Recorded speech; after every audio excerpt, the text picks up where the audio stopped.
tu n'existes pas. Or tu as fait le ciel et la terre, ils disent, tu n'as rien créé. Certains croient en ces fausses invisibles, disent que tu n'existes pas.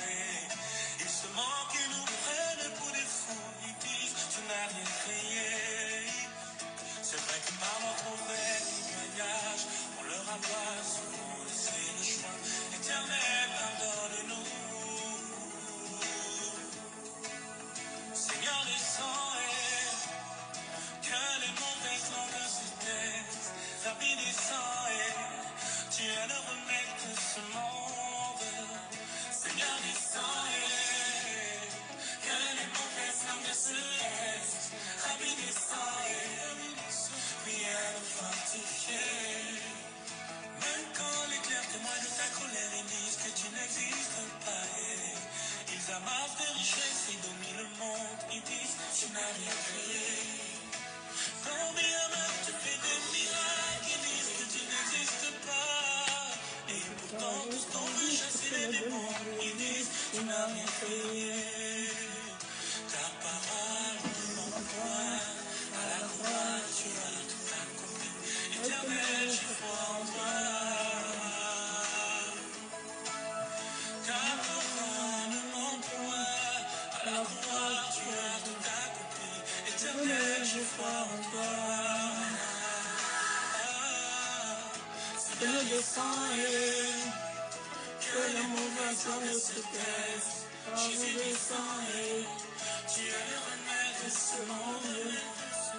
Seigneur, descends et que les mauvaises langues se taisent.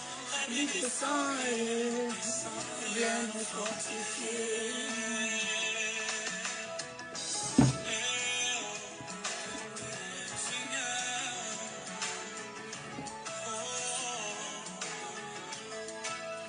Jusqu'à quand il dire que tu n'existes pas. Pourtant moi je connais tes yeux, elles sont justes et admirables. Éternel, que ton feu descend et ramène la conviction. Car toi tu es bien vivant, tu es l'éternel des armées. Depuis que je t'ai rencontré, tu as transformé ma vie. Oui, toi tu es bien vivant, tu es l'éternel des armées. Oh, je crois en toi et c'est ma forteresse, mon meilleur ami. Tu es Adonai, El Shaddai, le Dieu puissant, tu es l'éternel. Jésus mon roi et je crois en toi et c'est ma forteresse, mon meilleur ami. Tu es Adonai, El Shaddai, le Dieu puissant, tu es l'éternel. Seigneur, descends et que les mauvaises langues se taisent. Rabbi, descends et tu es le remède de ce monde. Seigneur, descends et que les mauvaises langues se taisent. Rabbi, descends et tu es le remède de ce monde. Seigneur, descends et que les mauvaises langues se taisent. Rabbi, descends et viens nous fortifier. Seigneur, descends et nous avons besoin de toi.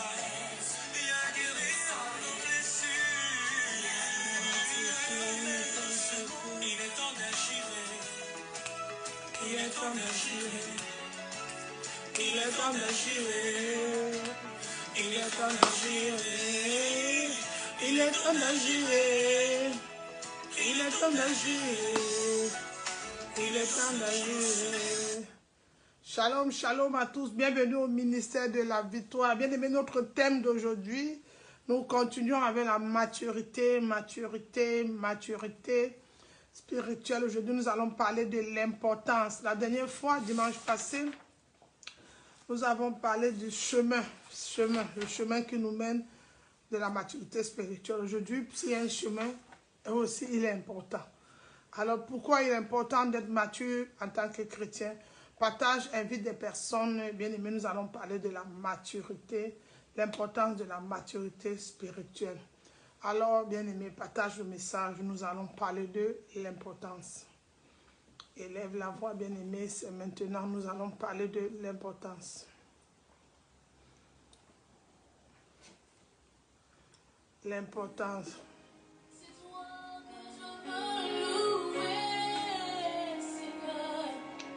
Accueillons-nous, Baba.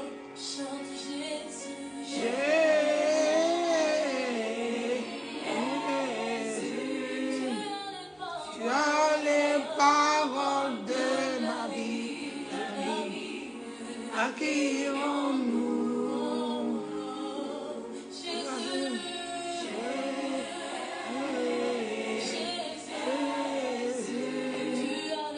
Tu as les paroles de la vie, accueillons-nous, accueillons. C'est toi que je veux louer. Accueillons. C'est toi que je veux chanter. Oh. C'est toi que je veux louer. Oh, mon Rédempteur, c'est toi que je veux chanter. Tu as des paroles qui transforment mes cœurs. Accueillons-nous. Tu as des paroles qui libèrent. Accueillons-nous.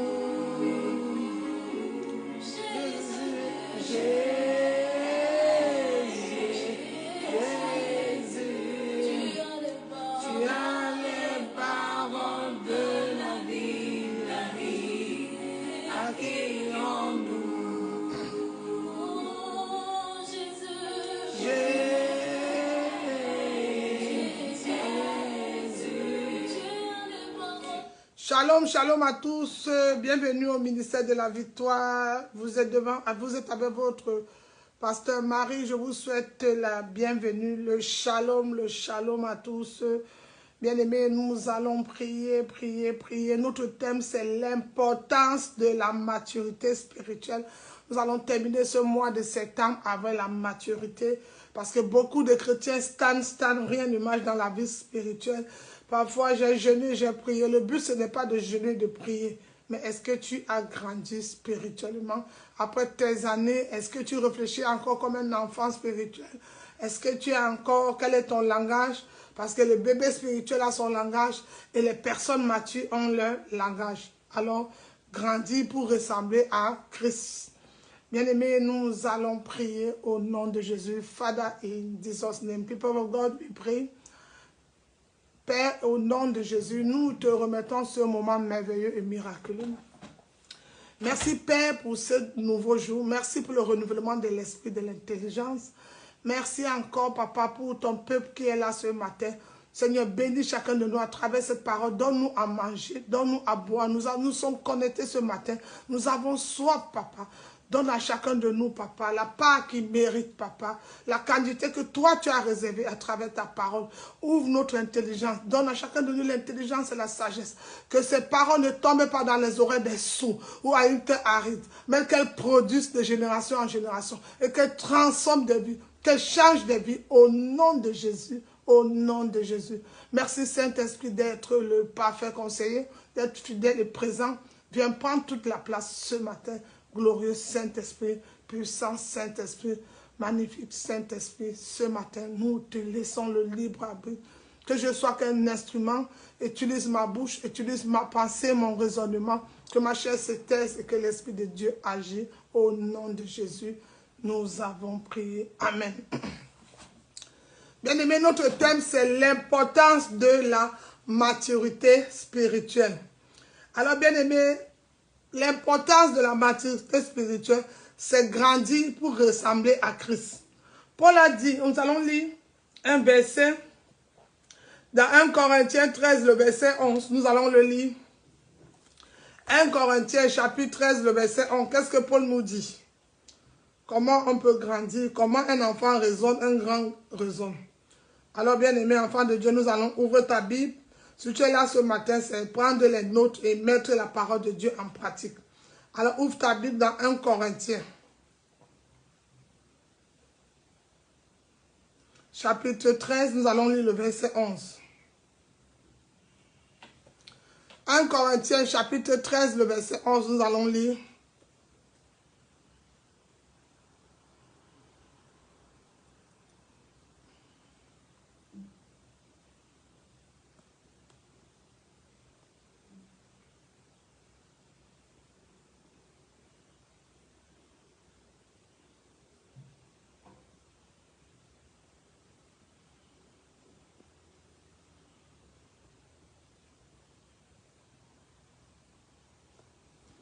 Alors, écrit 1 Corinthiens 13, le verset 11. Nous allons lire, bien aimé.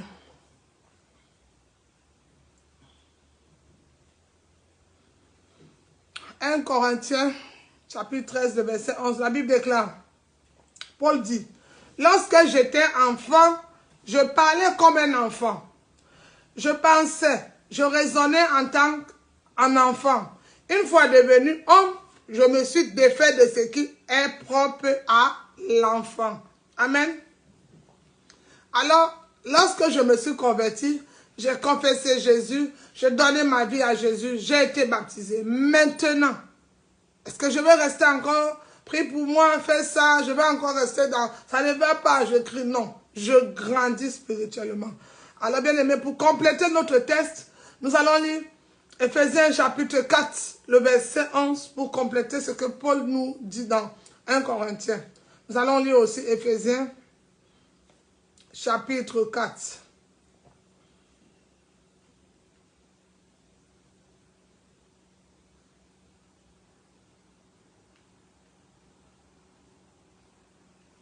Au ministère de la victoire, c'est la parole, hein, mon frère, ma soeur. Ici, nous parlons beaucoup de la parole. Au Éphésiens chapitre 4, le verset 11 à 13. La Bible dit, je lis au nom de Jésus. Et il a donné les uns comme apôtres, les autres comme prophètes, les autres comme évangélistes, les autres comme pasteurs et docteurs. Le verset 12.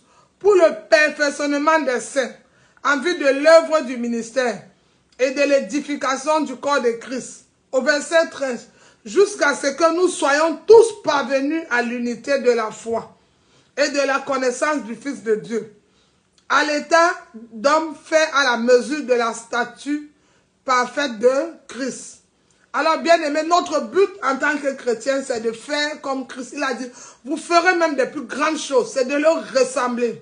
Alors, bien aimé, la maturité intentionnelle, avoir la volonté et la discipline nécessaires pour grandir et rester assidu. Et prendre des notes pour grandir. Que faites-vous des notes que vous prenez depuis le 1er janvier 2024? Tous les jours, je prêche, on donne les messages, les versets bibliques. Qu'est-ce que tu fais des notes? Alors, bien aimé, il y a une différence entre le rapport entre l'information, formation et transformation. Alors, bien aimé, il y a trois choses, information, formation et transformation dans la maturité spirituelle. Déjà, il faut ouvrir son cœur plutôt pour être transformé. Quand on veut grandir spirituellement, on ouvre son cœur. Aujourd'hui, beaucoup de chrétiens viennent dans la présence de Dieu dans le mensonge. Et c'est pour ça qu'il y a des personnes, tu dis 10 ans, il prie, mais pourquoi? Lui, il est venu il y a 2 ans, il change. Non. C'est parce qu'il faut d'abord ouvrir son cœur pour être transformé par la parole et suivre efficacement le Seigneur. Ça, c'est la transformation. Maintenant, l'information, tu collectes les données. Comme tous les jours, pasteur, c'est quel verset tu écris? C'est quel message tu écris? Qu'est-ce qu'on a dit? Tout à l'heure, j'ai dit 1 Corinthiens 13, verset 11. Après, j'ai dit Éphésiens 4, le verset 11 à 13.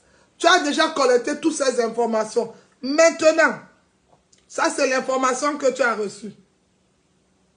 Maintenant, tu as collecté l'information. L'information, maintenant, là, tu es en face de quelqu'un qui connaît ou qui a de l'expérience et qui veut te partager son vécu Parce que déjà, même pour prêcher, le prédicateur, prêcher, ce n'est pas un luxe. C'est une responsabilité. Et qui décide un engagement, une fidélité, une sincérité, une transparence, une lumière. Alors, bien-aimé, il y a de l'esprit. Tu vois, toi qui as besoin d'être formé, la formation, bien-aimé, pour grandir spirituellement, tu dois aller vers quelqu'un pour partager son vécu, le résultat. Vous êtes, et là, quand tu partages son vécu, parce que quelqu'un qui a un témoignage, qui a une rencontre, qui a un message, ne manque pas de prédication. Ma vie, par exemple, est un témoignage. Je peux prêcher comme Pierre, comme Jean, comme Paul, je peux prêcher à travers ma vie. Ce que j'étais avant. Et quand j'ai rencontré Jésus, qu'est-ce que je suis devenu? Comment il m'a transformé? Là où il m'a pris, là où j'étais rejeté, là où, et quand j'ai accepté Jésus, quelle est la transformation? Est-ce que j'ai encore le même langage comme le païen? Est-ce que je fais encore les mêmes choses? Est-ce que je raisonne encore? Est-ce que je tombe encore dans certains pièges? Est-ce que mon oreille est ouverte à tout? Est-ce que mes yeux sont ouverts à tout? Est-ce que ma bouche dit non? C'est ça, information, transformation, bien-aimé, et maintenant formation. Alors tu dois être formé, enfant de Dieu. Parce que quand tu n'es pas formé, bien-aimé, tu passes à côté. Bien-aimé, c'est pour ça que dans la maturité spirituelle, il y a 3 degrés. Le premier degré, bien-aimé, en tant qu'enfant de Dieu, quand on veut vraiment connaître la maturité spirituelle, notre niveau de maturité doit, bien-aimé, changer, même dans le raisonnement. Parce que votre degré d'intentionnalité détermine votre niveau. Les actes que tu poses, les réponses. Regardez, on va voir l'histoire de Pierre dans la Bible. Pierre, quand il était encore bébé spirituel, il a eu toutes les choses, il a fait des choses, mais Pierre n'a pas abandonné le Seigneur, il est resté. Il a dit non, il va rester. On a même tapé Jésus devant Pierre. Pierre a dit, je ne le connais pas. Mais Pierre aurait pu fuir, changer de pasteur, comme beaucoup de chrétiens changent des églises de pasteurs, parce que ce que le pasteur a dit, ça ne te plaît pas. Tu vas chercher un pasteur qui va dire ce que tu veux. Déjà, quand un pasteur même dit ce que tu veux, bien aimé, il n'est même plus avec Dieu, il est dans la chair. Parce que, en fait, la parole de Dieu, celui qui prêche est d'abord prêché avant de te prêcher. Avant de préparer ce passage, je me suis d'abord moi-même prêché. Est-ce que j'ai atteint le niveau de la maturité? Est-ce que je suis transformé? Est-ce que l'information m'oriente? Est-ce qu'il y a la transformation en moi en tant que servante ou servante de l'Éternel? Alors, bien aimé, notre niveau de maturité. Et comment on va définir le niveau de maturité? Nous allons lire Luc chapitre 11, le verset 1. Nous allons voir comment les disciples ont décidé de devenir grands. Décidé de devenir grands. Lisons Luc chapitre 11, le verset 1. Luc 11.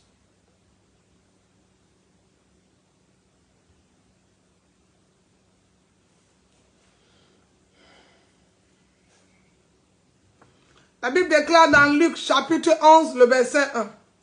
Jésus priait un jour à un certain lieu. Lorsqu'il eut achevé, l'un de ses disciples lui dit, « Seigneur, enseigne-nous à prier comme Jean l'a enseigné à ses disciples. » Vous voyez là, ça c'est un disciple qui décide et a voulu grandir. Il n'est pas là pour connaître les vies des gens dans un ministère. Ce qui est bon, ce qui le démon du frère ou de la sœur, non. Il n'est pas là pour celui-ci fait semblant, il n'est pas bien concentré. Non. Et ils ont dit, ils sont allés, ils ont vu comment Jean le Baptiste était en train d'enseigner à ses disciples comment prier. Repentez-vous. Ils viennent devant Jésus. Enseigne-nous à prier. Apprends-nous à prier. Alors, bien aimé, là, ça veut dire quoi? Le premier degré, le disciple, le chrétien décide et a voulu grandir dans le domaine de la prière. Là, il veut grandir dans le domaine de la prière. Et on décide de prier. Bien aimé, la prière, ce n'est pas qu'on va te forcer, comme je vois parfois, on prie dans les intercessions, les gens ont les micros fermés. C'est des bébés spirituels. C'est toi qui décides de prier. La prière, même bien aimé, c'est une décision. On décide de prier. La maturité oblige notre volonté à entrer en action. La maturité va obliger ma volonté. C'est l'heure de la prière, Pasteur Marie, tu te mets en prière. C'est l'heure de la méditation, médite. Lève-toi, commande le matin. Parle à cette journée, parle à cette... C'est ça. Donc, je m'oblige, je me discipline. Ça, c'est le premier degré. Le deuxième degré de la maturité déterminera aussi votre niveau de jouissance. Bien aimé, le niveau où vous avez grandi détermine les choses auxquelles vous jouissez maintenant. Bien aimé, quand on est petit, on reste bébé spirituel. J'ai eu un rêve, j'ai eu un truc, en fait, vous voyez, on est resté dans un domaine de la vie où c'est bien, on va t'expliquer le rêve, on va t'expliquer telle chose, on va te donner les possibilités. Mais après tous ces contextes, est-ce que tu as grandi? Est-ce que tu as récupéré? Parfois même vous demandez les informations, quand tu as la révélation, tu refuses d'accepter. Parce que dans ta pensée, avant même de demander, tu as déjà déjà gardé que c'est positif. Et pourtant, bien aimé, quand Dieu dit non, ce n'est pas pour te faire mal, mais le nom de Dieu, c'est pour te protéger. C'est vrai qu'il y a la grâce, quand tu pries, tu reçois, c'est la grâce. Mais le plus souvent, le nom de Dieu, c'est parce que tu n'es pas mature. Si Jésus tarde à venir, c'est parce que l'église n'est pas prête. Il y a encore des filles. Il n'y a pas encore une femme pour recevoir l'époux. Quand l'église serait femme, l'époux vient prendre, l'époux va venir retrouver son épouse. C'est pour ça que Jésus tarde à venir, bien aimé. Alors, donc, deuxième degré, bien aimé, va déterminer ta maturité. Alors, nous avons grandi, détermine aussi les choses auxquelles nous jouissons. Maintenant, quand on est petit, il y a des choses que Dieu nous donne. Mais quand on grandit, il y a des règlements. Tu ne peux pas dire, tu n'as pas de papier, tu vas aller avant que tu pries que le Seigneur te donne une voiture.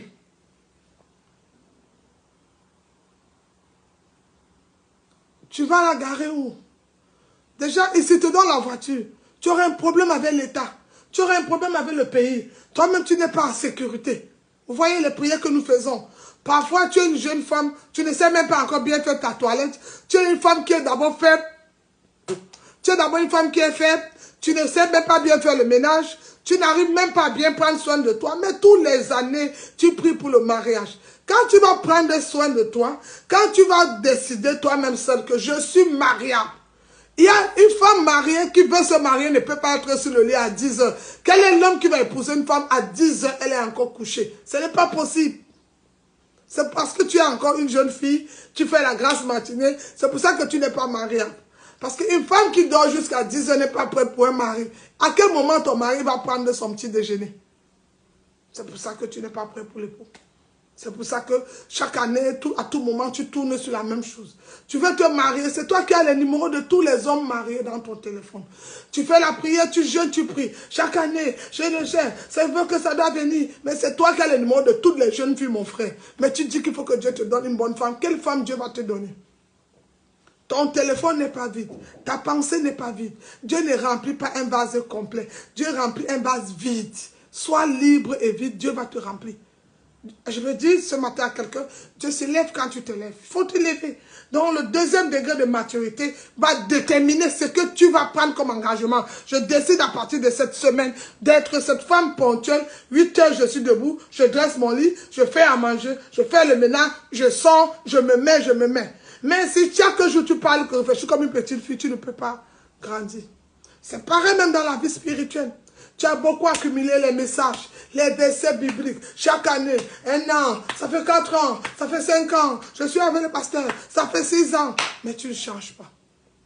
Tu es toujours la même. C'est pour ça qu'il y a des personnes, même quand tu leur dis que je t'invite au ministère, ils ne peuvent pas venir. Parce que ton comportement ne prêche pas Jésus. Ta vie ne reflète pas Jésus. Les paroles de ta bouche blessent. Ils ont entendu un Jésus qui existe. Mais toi, dans ton Jésus, il n'y a pas d'amour. Dans ton Jésus, il y a l'agressivité. Dans ton Jésus, il n'y a pas de sagesse. Dans ton Jésus, il y a toujours quelque chose de différent. Mais c'est de quel Jésus on parle ce matin? L'amoureux? Celui qui a donné sa vie? Celui qui est mort pour l'épouse? Celui qui est prêt à tout? Ce n'est pas de lui que toi tu prêches aux gens. C'est pour ça parfois tu dis, j'invite les gens, ils viennent, ils partent. Ils partent parce que toi-même tu n'es pas converti. Un inconverti ne peut pas convertir celui qui n'est pas converti. Toi-même grandis. Le grand peut amener le petit. Mais quand tu n'es pas grand, tu ne peux pas amener le petit. Grandis spirituellement. Nous allons lire Galates 4, le verset 1. C'est l'ici. Galates. Lisons Galates pour le 2e degré.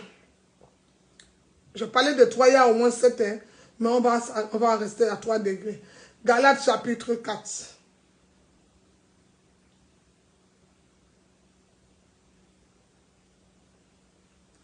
On va lire Galates chapitre 4, le verset 1. La Bible dit Galates chapitre 4, le verset 1. Or, aussi longtemps que l'héritier est enfant, je dis, qui ne diffère en rien d'un esclave, quoi qu'il soit le maître de tout. Bien aimé, il y a des personnes aujourd'hui qui disent, parce que j'ai vu mon mariage dans mes rêves, parce que j'ai vu ma promotion, je me suis vu dans une nouvelle maison. Aussi longtemps que l'héritier est enfant, il n'est pas différent d'un esclave. Tu es enfant. Dès que tu parles avec quelqu'un, dès que ta réponse ou ce que tu veux n'est pas dans le même contexte, tu changes. Toi qui disais oui aujourd'hui, demain tu deviens non, bien aimé. Surtout nous les pasteurs, on suivi ça avec les enfants spirituels. Le matin, quand c'est bon, quand c'est bon de son côté, tout, maman, mon père spirituel, vraiment Dieu m'a fait grâce de ta voix, c'est toi que j'aime, je ne veux pas vivre sans toi. Maman, je te dis la vérité, maman, c'est toi que j'aime. Dès que, pape, quelqu'un te visite, le même enfant. Non, ça ne veut pas dire ça. Ton langage change. La première cible, c'est la personne que tu appelais maman. Pourquoi? Il n'y a que le bébé qui réagit comme ça. Une personne mature va se dire, mais je suis resté avec mon pasteur pendant 6 ans, pendant 4 ans, pendant 2 ans. On n'avait jamais eu ce genre de problème. Pourquoi l'arrivée de cette personne dans ma vie? Aujourd'hui, tout ce que le pasteur dit, je rejette, on a des problèmes, je ne l'écoute plus. Et quand tu vas, c'est ça les personnes matures. Ce n'est pas le pasteur qui est parfait. Ce n'est pas toi. Mais pourquoi la présence de cette personne a changé ton raisonnement? Tu arrives, c'est comme le travail. Quand tu ne travaillais pas, tu priais tous les jours à l'heure. Dès qu'on t'a donné le travail, ben, maman, j'étais au boulot. Et maman, je suis rentrée tard. Maman, en fait, c'est quoi? Tu deviens immature. Tu es conscient que, en prenant tes informations, en allant postuler, tu n'étais pas sourd. Tu n'étais pas malade. Ça veut dire, puisque tu as ta relation avec Dieu, tu peux aussi, même dans ton travail, donner des heures à ce boulot pour ton Dieu. C'est ça les personnes matures. Ça veut dire, ni le patron n'a pas de problème, ni avec mon ministère ou avec mon Dieu, je n'ai pas de problème. Je garde cette relation de cran. Alors je jouis de tous les côtés. On appelle ça un chrétien équilibré. Mais toi, non. Parfois, d'autres, c'est des amis. Dès que la personne entre, même le langage change. Il n'y a que le bébé, que la maman dit, n'ouvre pas la porte, il ouvre la porte. Ferme, et bien il ouvre. Il n'y a qu'un bébé spirituel que la maman va dire, fermez la porte aujourd'hui le 5 janvier. L'enfant va rester jusqu'à ce que, quand les voisins vont le taper ou il y aura un danger. Et maman, quand tu avais dit de fermer, je n'avais pas fermé, j'ai ouvert. Il n'y a que le bébé. Une personne mature dit, si elle m'a demandé de fermer la porte, ça veut dire derrière il y a un danger. Alors je dois grandir. Je dois grandir. Je dois avancer. C'est pour ça qu'aujourd'hui, en tant qu'héritier de Christ, nous ne bénéficions plus des miracles, des bénédictions, des choses de notre Père. Pourquoi? Parce que nous sommes bébés spirituels. Notre maturité, nous retardons. Un mari, c'est bien. C'est Dieu qui a instauré le mariage, ce n'est pas toi. C'est depuis le 2e livre de la Genèse où Moïse a dit, a écrit, il n'est pas bon que l'homme soit seul, je lui trouverai une aide. Ça veut dire, le mariage ne peut pas te séparer de Dieu. Rencontrer un homme ne va pas t'enlever dans un ministère. Si tu rencontres un homme, tu quittes le ministère, tu n'avais jamais été dans le ministère. Il n'y a que les bébés spirituels qui créent des problèmes comme ça. Non. Non. Écoutez, la séparation, elle est biblique. Parce que Dieu peut créer 2 chemins pour que, après, il sait qu'on va se recroiser quelque part. Mais la division, elle n'est pas biblique. Et après, ce genre de démons-là, quand ils entrent dans vos vies, quand ils partent, ils viennent encore séparer, diviser encore beaucoup de personnes même dans l'endroit. C'était même bien gâter même le lieu même. Alors, bien aimé, pour grandir spirituellement, n'ouvre pas ton oreille à n'importe qui. N'ouvre pas ton oreille à n'importe qui. Garde ta connexion. Garde ta lampe allumée. Garde ta flamme bien-aimée. Alors, bien-aimé, les choses. En effet, nous sommes déjà bénis.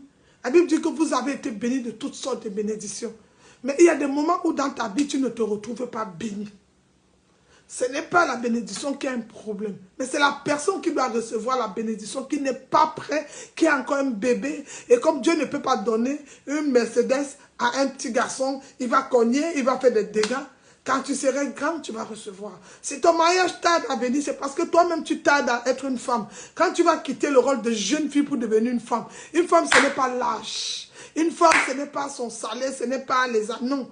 Une femme, ce n'est pas un nom. Une femme aussi, elle est mature. La Bible dit, la femme sage bâtir sa maison. Si tu peux bien garder un ministère, tu peux bien garder un mariage. Alléluia. Parce que le mariage, c'est un ministère. Alors, bien aimé, le troisième degré dans la maturité spirituelle, bien aimé, c'est l'honnêteté. Ton honnêteté va déterminer la qualité de disciple que tu es. Votre dégât était avec Dieu et avec vous. Même quand nous lisons beaucoup de choses, à quel point nous sommes honnêtes. Et à dire que c'est à moi-même que ça parle. Il y a des messages qu'on te parle, tu écoutes, tu sais que ça te parle. Mais tu as du mal à venir devant les gens. J'ai un témoignage, ce message, c'est à moi que ça parle. Non. Tu fais toujours dans le secret. Parfois, je me rappelle les chrétiens, quand ils sont encore dans le monde, tout le monde dit non. Mais même si tu fais quoi, c'était moi-même dit ici que la masturbation est conseillée à l'hôpital. C'est normal. Mais toi, tu es en Christ, on te dit non, c'est démoniaque, c'est pas bon, il faut arrêter. Ouh, le frère, il va le faire. Mais il va bénir en plein culte devant les gens. Il va répéter les mêmes choses. Il va faire des choses bien aimées. Et vous voyez, et quand il est comme ça, il ne veut pas, il n'écoute pas. On ne va pas, non, bien aimé. C'est bien aimé. Nous allons déterminer si nous sommes honnêtes. Et comment nous saurons si nous sommes honnêtes? Alors je décide comment. Pour être honnête avec Dieu, j'ai dit, qu'est-ce que je disais tout à l'heure, je disais, rapport entre information, formation et transformation. Quand on est dans la maturité spirituelle, on est transformé. Et d'où se passe la transformation? Dans le troisième degré, il faut être honnête.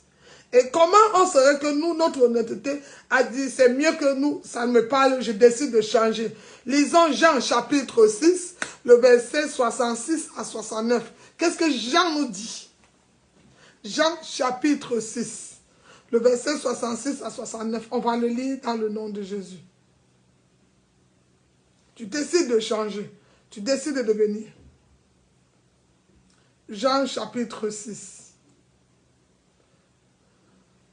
À partir du verset 66 à 69.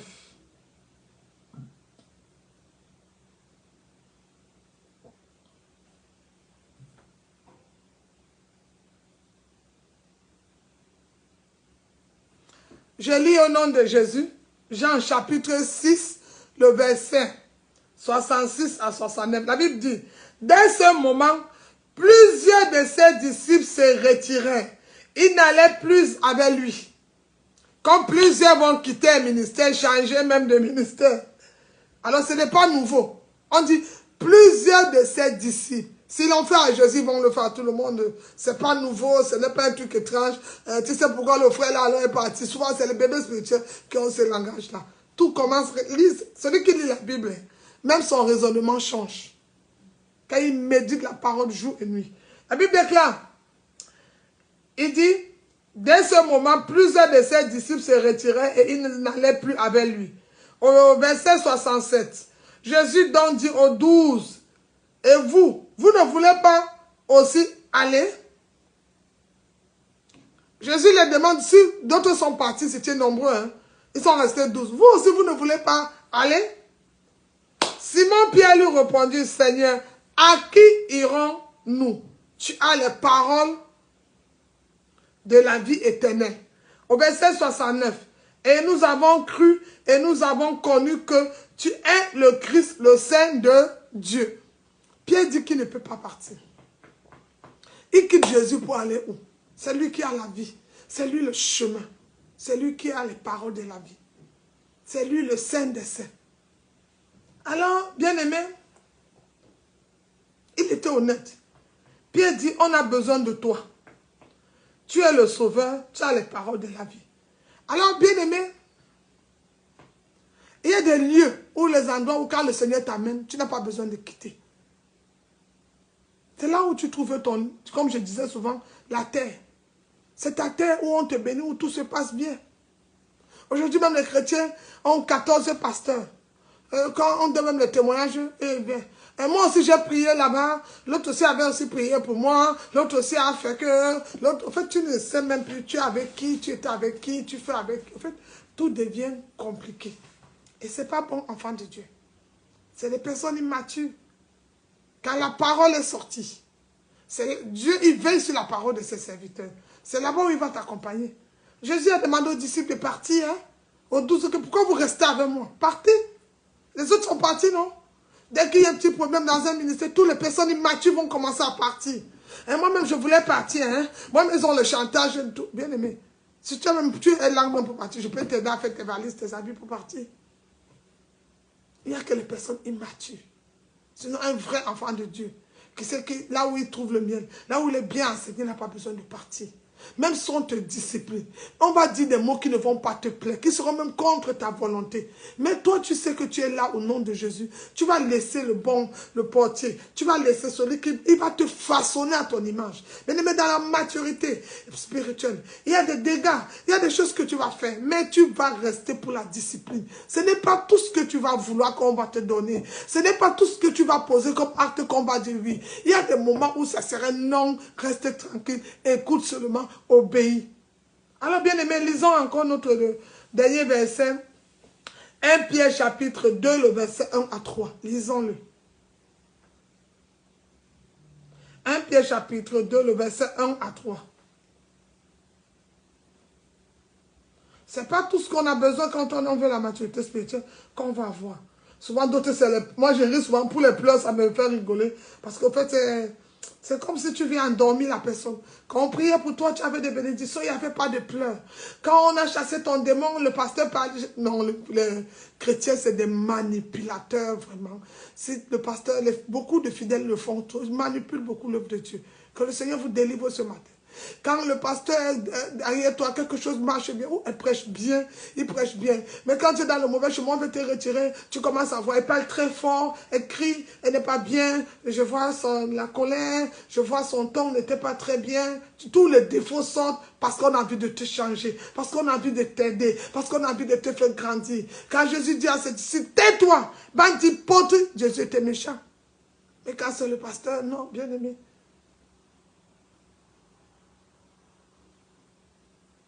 Il y a des choses qu'on va traverser étant chrétien.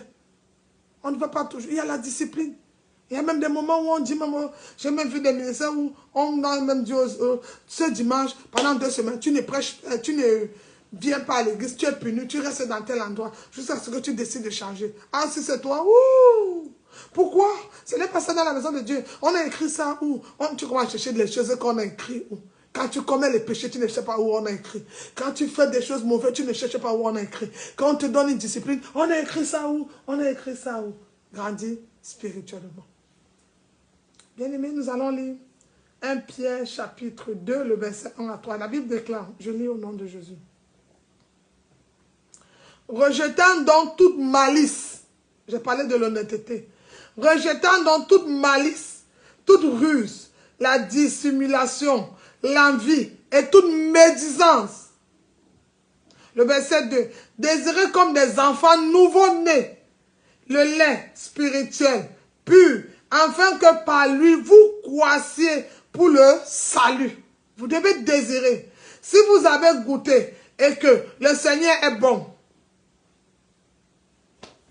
nous avons goûté et que le Seigneur est bon. Alors si le Seigneur est bon, vous dites qu'il est bon, vous dites que vous êtes enfant de Dieu, vous devez grandir, vous devez méditer sa parole, vous devez être fidèle au culte, vous devez obéir, grandir, aimer sa présence. Un enfant de Dieu qui aime Dieu, on ne le rappelle pas d'aller évangéliser, on ne lui coûte pas, c'est son devoir, c'est son obligation, c'est sa vie avec Dieu, il le fait, qu'on le chasse, qu'on l'accepte, qu'on ne l'écoute pas. Il ne fait pas pour le pasteur, il ne fait pas pour les gens. Quand on dit, il fait parce qu'il aime Dieu, il le fait pour Dieu, corps, âme et esprit. Alors bien aimé, obéis à Dieu. Ta bénédiction tarde parce que tu tardes d'obéir à Dieu. Chaque année, la même situation, c'est parce que tu tardes d'obéir à Dieu. Tu te poses des questions, tu n'as pas le discernement. Même les personnes immatures ne peuvent pas avoir le discernement. Un bébé va discerner quoi? Un bébé, il est difficile de connaître le mal et le bien. Le bébé ne touche pas. Tu veux devenir mature?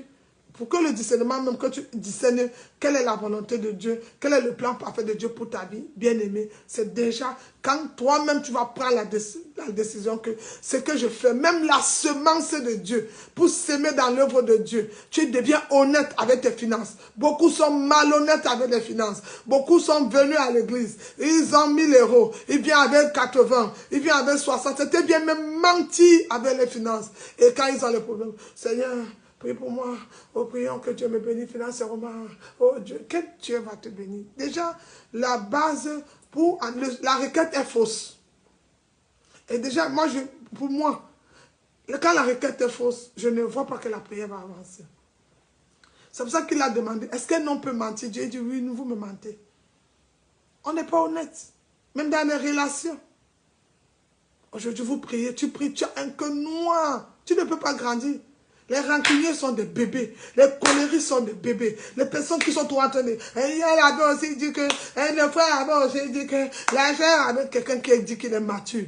Tu te connais. Tu es incapable de dire bonjour au frère ou à la soeur. C'est des bébés qui font ça. Ils arrivent à l'église, vous ne saluez plus. C'est pour ça qu'il n'y a plus de miracles. C'est pour ça que l'église est vide. C'est pour ça qu'il n'y a plus de gens. Parce qu'il n'y a plus que des bébés. Les personnes matures s'entendent. Ils savent que notre véritable ennemi, ce n'est pas mon frère, ce n'est pas ma soeur, c'est des dévots. C'est des dévots. Toi, ton ennemi, c'est le frère. Quand tu t'entends parler le frère, ou le frère n'a pas aimé ton comportement, ou le frère et toi, ça n'a pas marché, tous les démons sont sur le frère. Si la soeur aussi a dit un truc qui t'a fait, tu n'as pas aimé la vérité qu'elle t'a... Tous les démons, c'est sur la soeur.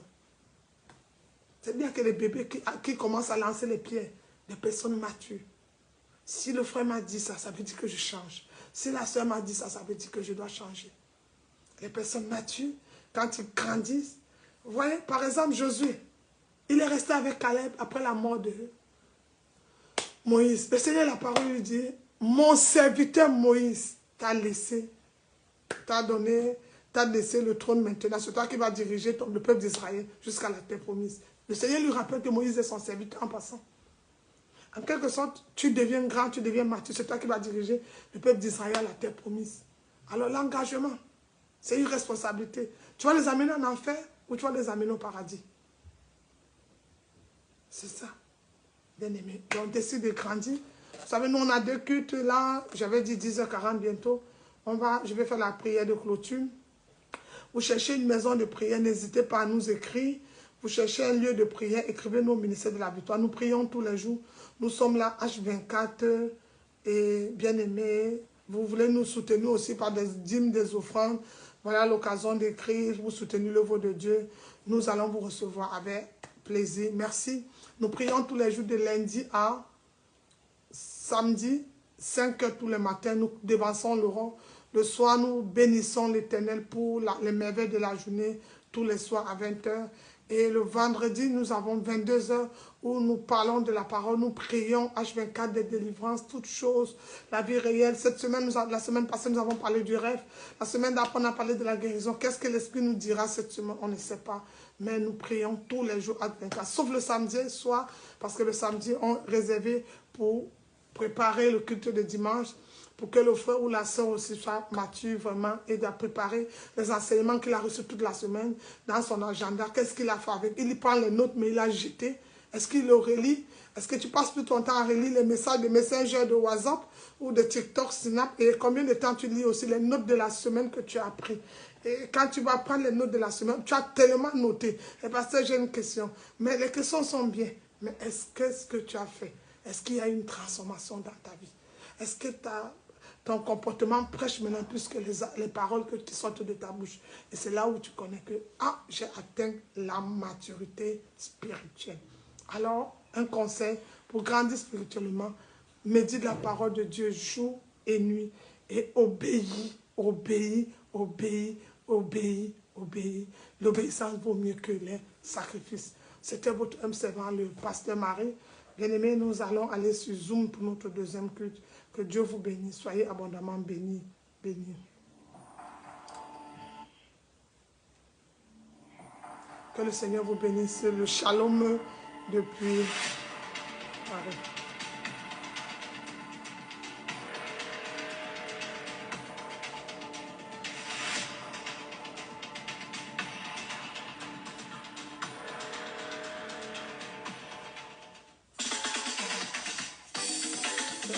Somebody